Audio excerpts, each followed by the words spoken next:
saisis-toi de moi et donne-moi de traduire les choses que tu as voulu expliquer à tes disciples. Ouvre les yeux de nos cœurs afin que nous ayons la révélation, Seigneur Dieu, vraiment de ta parole.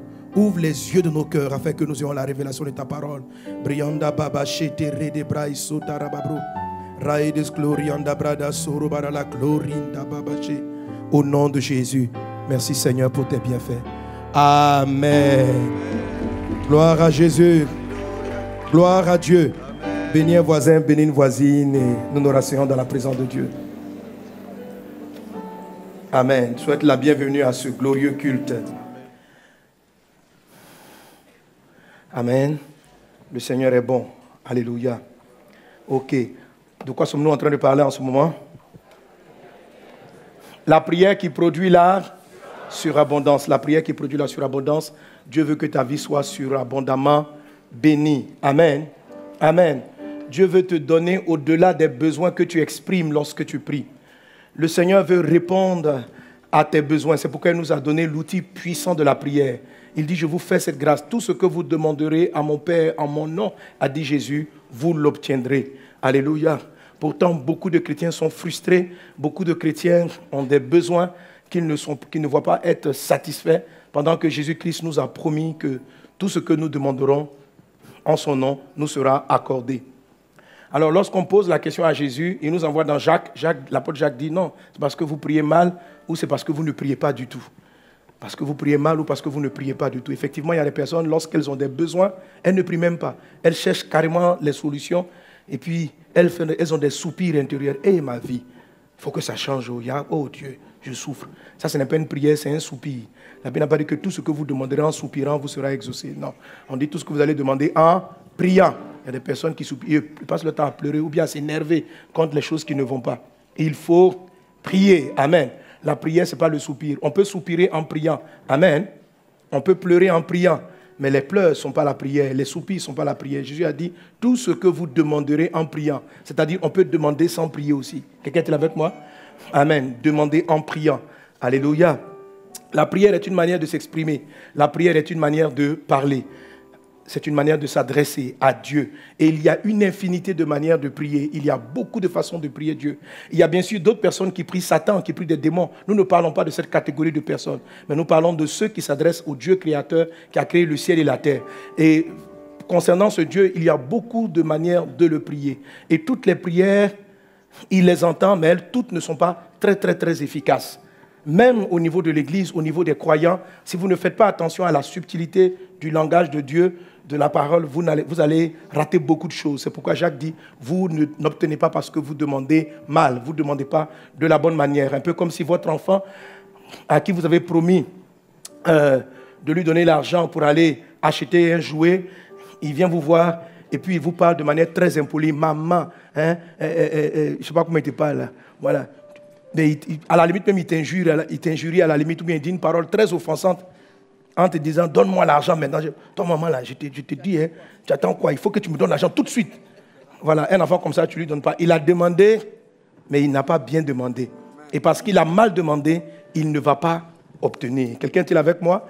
Alors, même si on ne parle pas de manière impolie à Dieu, parce que Dieu est un esprit, il faut savoir que même en esprit, il y a des choses qu'on peut faire très mal. Est-ce qu'on est ensemble?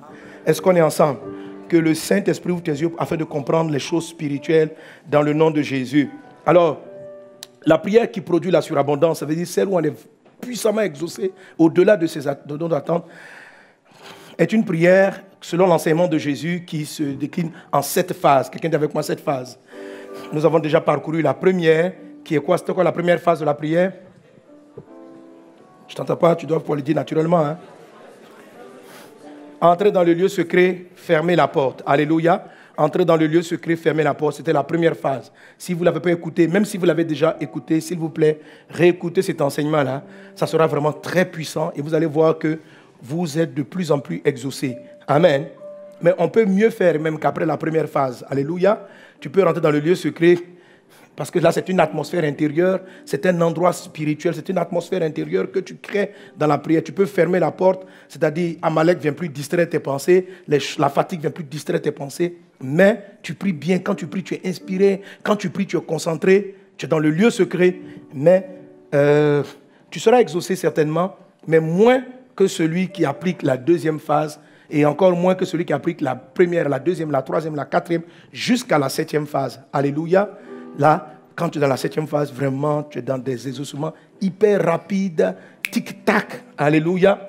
Protégé des assauts de l'ennemi, une prière super efficace. Alléluia. Et la deuxième phase de la prière se trouve, amen, dans cette phrase. Jésus dit en Matthieu chapitre 6, verset 9 et en Luc chapitre 11, verset 2. On peut afficher Luc 11, 2. On dit ensemble, 1, 2, 3. Il leur dit, quand vous priez, dites Père. Je veux qu'on s'arrête au point d'exclamation. Quand vous priez, dites Père. Parce que le point d'exclamation veut dire que la phrase même est terminée. Amen. Quand vous priez, dites Père. Alléluia. Dites Père. Et il arrête là. Et point d'exclamation. Pour dire ce qui vient après, c'est une autre phrase. OK? Dites Père. Le Père, là, c'est important. Si on te dit cet ordre, quand tu pries, dis ceci, ça veut dire qu'il ne faut pas dire autre chose. Est-ce qu'on est ensemble? Donc les disciples demandent à Jésus, il faut apprendre-nous à prier. Et Jésus dit, ok, je vais vous donner un secret. Quand vous priez, dites Père. Il est en train de parler à des gens qui priaient Dieu auparavant. Ça veut dire qu'eux, quand ils priaient, ils avaient d'autres mots qu'ils donnaient à Dieu. Ils priaient, en tant que des Juifs et des Hébreux, ils priaient Yahvé. Ils disaient, ô Éternel, ô Yahvé, ô grand Dieu, ô Seigneur. Donc Jésus vient leur parler en disant, bon, quand vous priez, je vais vous donner un doc. Dites Père. Amen. Amen. Quand tu pries, dis Père. Ça ne veut pas dire que l'Éternel est mauvais. Ça ne veut pas dire qu'il ne faut pas dire l'Éternel. Tu peux le dire. Amen. Tu peux le dire parce que Dieu, ton Père, est éternel. Il est Yahvé. Il est le Dieu tout-puissant. Il est le Seigneur. Tu peux le dire, il n'y a pas de problème. Mais quand tu pries, pour que ça marche, il faut dire Père. Et en disant cela, ce que tu dois savoir, c'est que Jésus dit, toujours dans Matthieu chapitre 6, en Matthieu chapitre 6, il dit, quand vous priez, ne soyez pas comme les païens qui disent de 20 mots. Amen. Ils disent des mots vains. Ils disent ne répétez pas un mot qui est vain, c'est-à-dire c'est un mot qui est dit sans y penser. Quelqu'un est avec moi? Amen. Tu dis à quelqu'un que Dieu te bénisse, mais dans ton cœur, tu ne le bénis pas.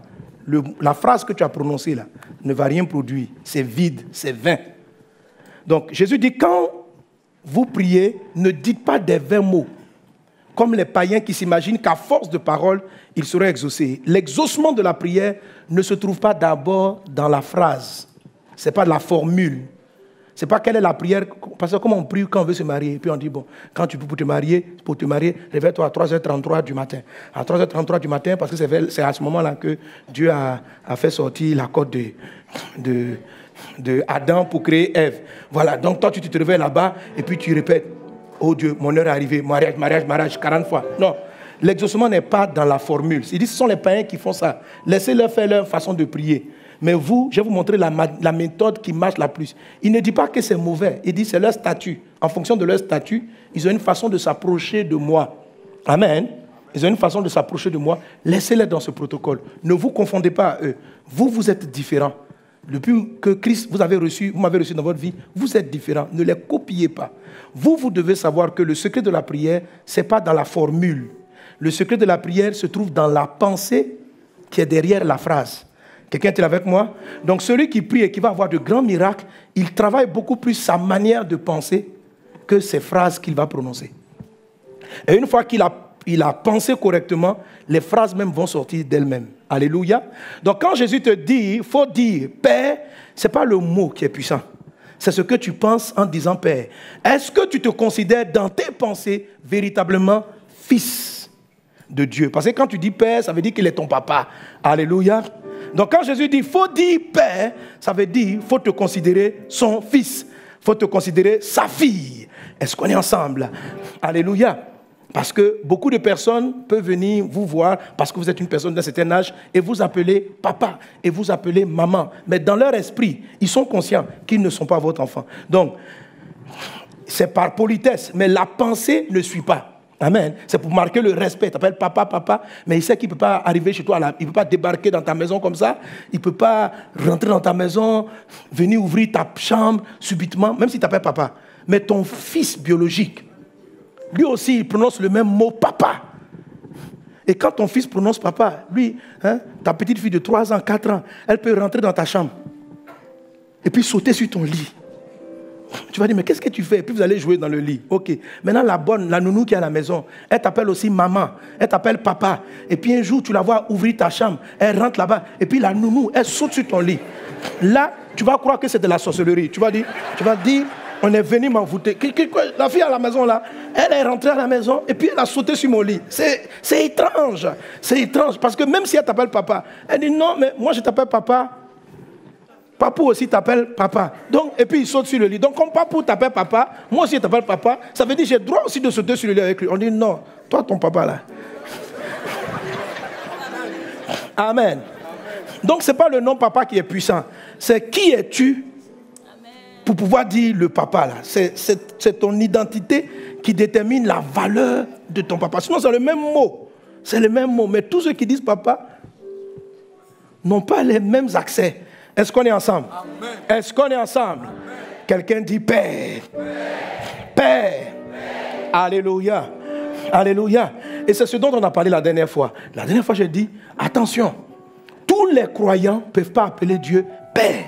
Il y a une catégorie qui peut appeler Dieu Père de manière légitime et profiter des faveurs, sauter dans le lit de papa, papa te prend, il te gère, il joue avec toi, ou Dieu le Père, Dieu le Créateur, il a une relation privilégiée avec toi. Ceux à qui Dieu fait, c'est comme ça, il le prend, il leur fait des bisous, il les aime, il tient à cœur. Ces genres de personnes-là sont des gens qui reçoivent la parole de Christ en eux. Jésus dit, à tous ceux qui l'ont reçu et qui croient dans son nom, elle a donné le pouvoir de devenir enfants de Dieu. Mais ceux qui ne reçoivent pas le Christ dans leur cœur ne sont pas enfants de Dieu. Ils peuvent appeler Dieu papa, mais c'est comme la nounou à la maison qui appelle Dieu papa. Ils n'auront pas des accès privilégiés. Ils ne peuvent pas rentrer dans la chambre à moins d'avoir une permission, une autorisation officielle. Ils ne peuvent pas toucher les choses dans la maison à moins qu'on leur ait donné un accord. Amen. Quand vous êtes dans cette identité réelle de fils, comme je vous l'ai expliqué durant le séminaire, amen. Je vous l'ai expliqué durant le séminaire et dimanche dernier, quand vous entrez dans cette dimension, il y a de nombreux sujets que vous n'exposez pas à Dieu. Par exemple, un fils qui sait qu'il est fils ne peut pas pendant longtemps avoir des problèmes de loyer. Il ne peut pas avoir des problèmes pour mettre ses enfants à l'école. Ok? Les fils n'ont pas les vrais fils n'ont pas ce genre de problème. Ils n'ont pas ce type de problème. Parce qu'en fait, comme je dis la dernière fois, est-ce que tu t'imagines le fils du président de la République? On l'a mis dehors pour loyer impayé. Puis tu vois le fils du président, il sort. Et ses bagages. On dit que ça. Parce que quand on va mettre le fils du président dehors pour loyer impayé, vous allez penser mal de qui? De l'enfant ou bien du père? On va dire, mais comment il peut laisser son enfant être humilié comme ça? Tu comprends? Quand tu es la fille de Dieu, il ne peut pas te laisser... Tu es sa fille, quoi. Est-ce que tu conçois que celui qui a fait le ciel et la terre, celui qui donne des habits aux plantes, puisse te laisser dans cette difficulté-là? Ce n'est pas concevable. C'est parce qu'il explique dans le livre de Matthieu, chapitre 6, versets 30, 32, 33. Il dit ceci. Il dit, regardez les oiseaux du ciel, ils ne sèment ni ne moissonnent. Je prends soin d'eux. Ça veut dire, ils ne sont même pas mes enfants, je les ai juste créés. Il dit, ce sont les païens qui s'inquiètent des habits. Et puis, la phrase là, il n'a pas dit votre Dieu qui est dans le ciel, c'est de quoi vous avez besoin. Il n'a pas dit votre Dieu. Il dit votre Père. C'est-à-dire, pour que tes loyers, ta prise en charge, c'est-à-dire que le basique là soit géré directement par lui, il faut que tu sois sa fille. Il faut que tu sois son fils. Les autres là, il le fait parce qu'il est le Dieu de toute la création. C'est un privilège extraordinaire que Dieu te donne d'être appelé sa fille, d'être appelé son fils. Amen. C'est la raison pour laquelle tu vis la surabondance, parce qu'il y a un ensemble de besoins pour lesquels tu n'es pas concerné, parce que papa s'en occupe. Papa s'en occupe. Tu es serein. Tu es serein. Alléluia. Tu es serein. Amen. Est-ce que vous savez que lorsqu'on on réalise qu'on est vraiment fils de Dieu, on n'a vraiment plus de problème pour avoir des visas? Oui. Sur la terre, tu n'as pas un passeport diplomatique, mais dans le ciel. C'est-à-dire que ce que je vais t'expliquer, c'est-à-dire que tu rentres dans une dimension où l'univers même sait que Dieu qui a fait le ciel et la terre est ton papa. Est-ce que tu comprends ça? Amen. Les chrétiens qui parlent parce que prier, j'ai pas le visage parti, c'est parce que vous ne savez pas, vous n'avez pas encore bien réalisé qui vous êtes. Soit vous n'êtes pas fils, soit vous n'avez pas réalisé qui vous êtes. Est-ce qu'on est ensemble? Amen. Que Dieu ouvre tes yeux pour réaliser qui tu es. Oui. Amen. Parce que quand tu es dans cette dimension-là, la vie chrétienne devient très facile. Quand tu pars, tu arrives même devant l'agent du consulat. Il ne sait pas pourquoi. Mais quelque chose lui dit, tu peux pas, lui, on ne lui refuse pas visa. Amen. Parce que c'est le fils du président, c'est le fils du roi. Amen. Alléluia. Est-ce que vous imaginez le fils du chef de l'État? Il va demander un visa. Et puis on lui dit non. Quand vous faites ça là, c'est un incident diplomatique entre le pays et puis prochainement, vous aussi, le président peut se fâcher pour cela.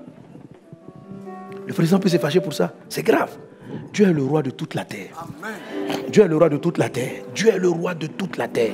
Amen. Quand tu reçois Jésus, tu es fils et tu es fille de Dieu. Alors c'est pourquoi il dit ceci dans le psaume 82, verset 6. On va rapidement sur le psaume 82, verset 6. Il dit ceci. Psaume 82, verset 6. Regardez ça. Il dit, lisons ensemble, il dit, j'avais dit, vous êtes des dieux, vous êtes tous des fils du Très-Haut. Amen. Et ça, dimanche dernier, je voulais expliquer que quand on dit on est fils de Dieu, selon Jean chapitre 5, verset 18, ça veut dire qu'on est de la même nature que Dieu. Jean 5, 18. Alléluia. Maintenant, il dit, j'avais dit, vous êtes des dieux. Pas Dieu créateur, des dieux. Ça veut dire, la divinité est en vous. J'avais dit, vous êtes des dieux, vous êtes tous des fils du Très-Haut. Regardez la suite, il dit, cependant, vous mourrez comme des hommes. Mes amis, ça veut dire que sur la terre, nous sommes tous physiquement humains. Mais il y a quelqu'un qui est assis à côté de toi, ce n'est pas un humain. C'est un fils de Dieu. C'est-à-dire, c'est un Dieu. Il est dans la dimension de la divinité. Et Jésus dit dans ce texte que, je vous ai dit que parce que vous êtes enfants de Dieu, le texte dit, vous êtes tous des fils du Très-Haut. Donc vous êtes de la dimension de la divinité. Vous êtes de la dimension de la divinité. Pas que vous êtes Dieu créateur, tu n'as rien créé mon ami. Attention, amen. Voilà, tu es de la dimension de la divinité en étant fils de Dieu. Et il dit, cependant, vous mourrez comme des hommes. C'est-à-dire, les problèmes que les païens ont, vous les avez aussi. On les chasse de la maison, vous aussi on vous chasse quand vous n'avez pas un bon travail. Ils ne savent pas, lorsqu'ils n'ont pas un bon travail, ils ne savent pas comment ils vont manger. Toi aussi, quand tu n'as pas un bon travail, tu ne sais pas comment tu vas manger. Ta vie n'est pas fonction de qui tu es, mais ta vie est fonction de quel salaire tu as. Ta situation sociale n'est pas fonction du fils de qui tu es, mais ta situation sociale est fonction de tes entrées sur la terre. Donc tu es comme les autres hommes. Ce n'est pas normal. Est-ce qu'on est ensemble? Est-ce qu'on est ensemble? Alléluia. Même le fils du président, s'il n'a pas un boulot, il est géré. Il est géré. Oui. Amen. J'ai un fils là-dedans. Lui, je sais que dans son cœur, il est un frère en Christ. Je sais qu'il sait trop qu'il est fils de Dieu. Il y a 3, 4, il y a un mois avant, il me rencontre et il m'amène, il dit, ah, bonjour papa. J'ai dit oui. Il dit, je viens de gagner un concours où je dois être en France pour représenter la Côte d'Ivoire sur telle ou telle chose. Mais je dois payer les frais d'inscription et puis le billet d'avion pour aller. Mais sinon, j'ai été retenu. Je dis, ok, gloire à Dieu. Bon, il m'a expliqué, j'étais pressé. J'ai dit, bon, passe me voir au bureau. Il est arrivé, il m'a vu. J'ai dit, bon, ok, que je prie que Dieu tende ta main. Le Seigneur est avec toi. Va dans la paix du Seigneur. Amen. Un dimanche, j'arrive encore, je le revois. Quand j'arrive, je le vois, il vient me dire, ah, aujourd'hui là, il dit, papa, je viens te voir parce que je dois payer mon inscription avant demain, lundi. Sinon, mon projet est invalidé, je ne pourrais même pas avoir le visa. Je dis, ah bon, et ça fait combien? 750 €. Et donc, il me sort les papiers, frais d'inscription, 750 €. Il dit, ah, mon frère, d'accord, tu sais. Il dit, non, il est calme, il est serein. Dimanche soir, et puis bon, j'étais là, je commençais à recevoir les gens, parler avec des personnes. Et puis il y a quelqu'un qui est dans mon bureau, qui dit, pasteur, voilà, vraiment, en tout cas, Dieu m'a béni, j'ai une offrande. Et la personne me tend l'offrande. L'offrande, c'était en euros, ça faisait 1000 €. Le frère était en train d'attendre dehors, 750 €. Moi, je n'avais pas 750 €. Là, sur place. Il fallait lui donner l'argent maintenant, sinon il perdait son inscription. Et quelqu'un rentre dans mon bureau, me remet 1000 euros. Pas l'équivalent en CFA. Quand l'argent est rentré dans ma main, moi-même l'esprit dit. Amen. Les 1000 euros là, ce n'est pas pour toi. C'est pour le petit qui est dehors. Donc j'appelle mon petit. Alléluia. Je dis fils, Dieu est vivant. Depuis là, tu attendais là. Mais ton père, il était venu. Voilà l'argent. Je compte l'argent devant lui. Et puis tu vois, il pleurait comme ça. Je dis, voilà, tes 750 euros, plus le complément pour gérer les choses. Je dis, papa, c'est important. Il est parti finir son passeport, faire les frais de visa. C'est puissant. C'est-à-dire, tu t'assois et puis 1000 euros viennent te trouver tranquille. Alléluia. Amen. Mais ce n'est pas terminé. C'est pas terminé. Maintenant, il y a 2 dimanches. Il vient me voir. Parce que maintenant, il vient me voir. Et puis, il est calme. Il dit, papa, vraiment, je rends grâce à Dieu. Il m'ouvre son passeport. Il dit, voilà, il a eu le visa. Ça démontrait que vraiment, le truc est vraiment sérieux. Ben, il a fait de nous prendre un visa pour de la plaisanterie. Donc, on regarde, il dit, ah, vraiment. D'accord. Il dit, donc, voilà le visa, tout ça. Je dis, c'est comment maintenant? Il dit, maintenant, je suis venu, c'est le billet d'avion. Il dit, le billet d'avion. Je dis, ok, gloire à Dieu. Dieu qui a commencé, je dis, fils, Dieu qui a commencé va achever. Mais tu dois partir quand? Ce soir. Dimanche, je dis, aujourd'hui, dimanche, là, il dit oui. Qu'il a déjà réservé l'avion parce que les cours commencent, je crois, mardi matin. Donc, il doit arriver lundi matin, le temps de s'installer. Mardi, il doit commencer là. Je dis, eh. Donc, la nuit, là, je dis, il dit, il a déjà réservé. Tu es prêt à partir? Il dit, papa, mes bagages sont déjà faits. Tu as ton billet? Non, mais j'ai réservé. Il dit, j'ai fait 2 réservations. Il y a un, comme je n'ai pas encore payé, ils ont annulé. J'ai fait une 2e réservation. Je dis, c'est combien? 5, près de 600 000. Je dis, waouh, ok, d'accord. Je pensais qu'il allait partir à la maison. Chaque fois que je sors, je le vois, il est assis là-bas. Je dis, fiston, l'heure du voyage. Il était sur le vol de 22h et quelques. Donc, à 20h, il doit être à l'aéroport. On s'en va vers 18h. Vers 17h, 18h. Il y a un frère, là, 1 mois avant, lorsqu'il était venu me voir, dans la joie, en criant parce qu'il avait eu les 1000 euros, il y avait des frères, il y avait un frère qui était là, qui l'avait vu aussi, et qui avait presque célébré le Seigneur. Et il se trouve que par coïncidence, les 2 sont revenus le même jour me revoir. Et le frère, là, donc il est content, hein, pendant que je reçois les gens dans le bureau, lui, il s'approche du frère et puis il regarde, il voit le visa, tout ça. Il dit, donc ça marchait. Mais l'affaire est sérieuse, c'est quel truc ça? Et puis les gars expliquent tout ça. Après maintenant, donc ce frère-là, quand il rentre dans mon bureau, il dit, bon pasteur, mais vraiment, le jeune là, vraiment, c'est sérieux, hein, son affaire. Je dis, ah bon. Il dit, bon, ok, donc voilà. Donc lui, il était avec sa femme, il dit, il prend celui qui doit gérer les billets. Donc, là, le soir, là, il n'avait pas la totalité, donc il a donné sa part, j'ai donné un peu, sur place. On a fait une cotisation. L'enfant a dit sa sortie, il avait besoin de 600 000, il a dû avoir à peu près 800 000 tout de suite là. Donc, comme sa réservation devait être annulée, j'appelle l'agence qui s'occupe de nos voyages. Je l'appelle, je dis, trouve un billet tout de suite, maintenant. Il dit, oui, il y a un billet qui attend. L'enfant a pris ses bagages, parti à l'aéroport. Hier, on m'a envoyé les photos pour dire qu'il est bien arrivé, il est bien logé. Il me montre même, il a pris des photos, voilà sa chambre. Tu le vois sur un beau balcon à Paris. Est-ce qu'on est ensemble? Est-ce qu'on est ensemble? Quand tu es fils de Dieu, ton statut ne dépend pas de tes entrées. Ta situation sociale ne dépend pas de tes entrées. Ça dépend de qui est ton père. Qui est ton père? Ça te met déjà à un certain niveau. Ça te positionne déjà à un certain niveau. Ce qui fait que lorsque tu pries, il y a des sujets pour lesquels tu n'abordes pas parce que c'est de la responsabilité de ton papa. Quelqu'un est-il avec moi? Mais quand tu n'es pas conscient que tu es fils, il y a des sujets que tu pries parce que ce n'est pas ton papa. Ce n'est pas ton papa. Est-ce qu'on est ensemble? Est-ce qu'on est ensemble? Dis Père. Père. Père. Amen, amen. Donnez-moi amen à Jésus. Alléluia. Alors je disais tantôt qu'il y a certaines personnes qui ne sont pas fils. Et dimanche dernier, on a parlé d'elles.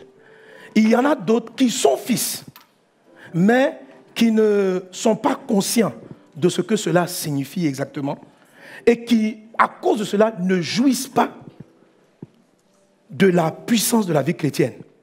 Et ces genres de personnes sont les plus nombreux dans l'Église. Sont les plus nombreux et sont des personnes dont la vie ne reflète pas la dimension de leur Père qui est Dieu. Ils vivent comme des païens, tandis qu'ils sont des fils.